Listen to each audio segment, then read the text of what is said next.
এখানে আমরা নাম, বয়স, পেশা, স্বাক্ষর, মোবাইল নাম্বার এছাড়া আর কোনো কিছু নাই। কিন্তু এখান থেকে নামগুলো লেখি যদি সারাস্তি আরো 10টা বড় লাগে মিলাইয়া এটা কি মণিপুরের না সারাস্তি না কালীবাড়ি এটা কি বুঝার কোনো তাগিদ আছে? নাই।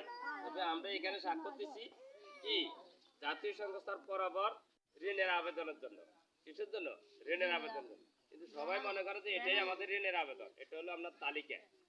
এই তালিকায় যাদের নাম থাকবে তারাই ঋণ পাবে, আর যাদের নাম থাকবে না তারা ঋণ পাবে না। কিন্তু এই সংস্থার নাম কি, এই সংস্থার উদ্দেশ্যটা কি, এই সংস্থা কি কাজের জন্য আসছে আমরা কেউ কিন্তু জানতে চাই না। কথা বুঝছেন?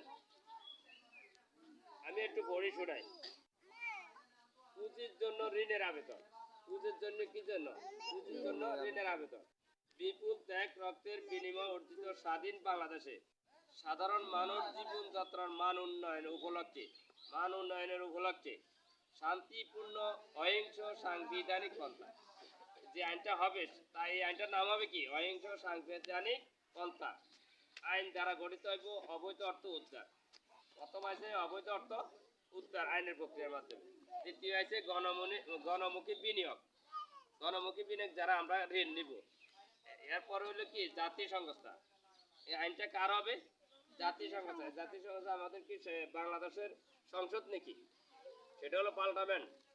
যারা বুঝে না তারা বলতেছে সরকারের লঘু আসেনি, সরকারের আইন এখানে অনুমোদন আছে এরকম বলছে না। এখনো আইন হয় নাই, অনুমোদনও হয় নাই। এ জাতীয় সংস্থা বরাবর পুঁজির ঋণের আবেদন।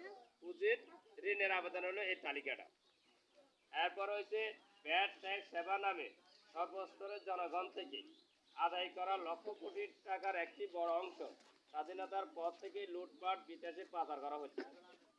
জনগণের কষ্ট অর্জিত এইসব অর্থ করে কর্মসংস্থান সৃষ্টি, উৎপাদন, ব্যবসা বাণিজ্য, আয় বৃদ্ধি, অর্থনৈতিক সমৃদ্ধির স্বার্থে বিনা সুদে বিনা জামানত সহজ কিস্তিতে পরিশোধযোগ্য 1 লক্ষ থেকে 1 কোটি টাকা পর্যন্ত ঋণের মাধ্যমে দেওয়ার পরিকল্পিত কর্মসূচির আওতায় ঋণ পেতে আগ্রহীদের আবেদন। এটা যারা ঋণ নেবে তাদের আবেদন। এবার আমার এটার অর্থ বলছেন নেই, আইন কিন্তু এখনো হয়নি, আইন চলতেছে। সেটা হলো সাংবিধানিক পন্থায় জাতীয় সংস্থার অনুমোদনে আইন প্রক্রিয়া পাস হবে, তখন আপনার লন্ডিত অর্থ উদ্ধার করব আর গণমুখী বিনিয়োগ করবো। যতক্ষণ পর্যন্ত আইন পাস না হবে ততক্ষণ পর্যন্ত আমরা টাকা পাবো না। তাহলে আইন পাসের জন্য আমরা সবাই কি ঐক্যমত থাকবো নি? কথা ঠিক আছে, ঐক্যমত থাকবো। এটাই হলো আহ্বান করা, একত্র হওয়া। এরপরে এখানে এই ফর্মটা কেউ যদি পূরণ করে, এটা হলো নমুনা বলতেছি, ফর্ম আছে, ফর্ম পূরণ করে ফটোকপি করতে হয়েছে। কিন্তু কেউ কেউ এটার ফটোকপি করতে যায়, ভোটার আইডির ফটোকপি ছবি সব আনি জমা দিয়ে দেয়। কথা বুঝছেন? বলছে যে এটা পূরণ করার পরে ফটোকপি করে আপনার নিজ দায়িত্বে এক কপি রাখবেন, এক কপি টাকাতে জমা দিবেন।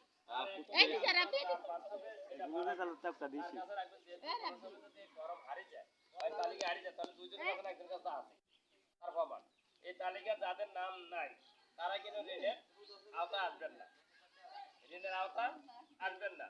এবার বুঝেছেন আপনার নাম আছে না নাই?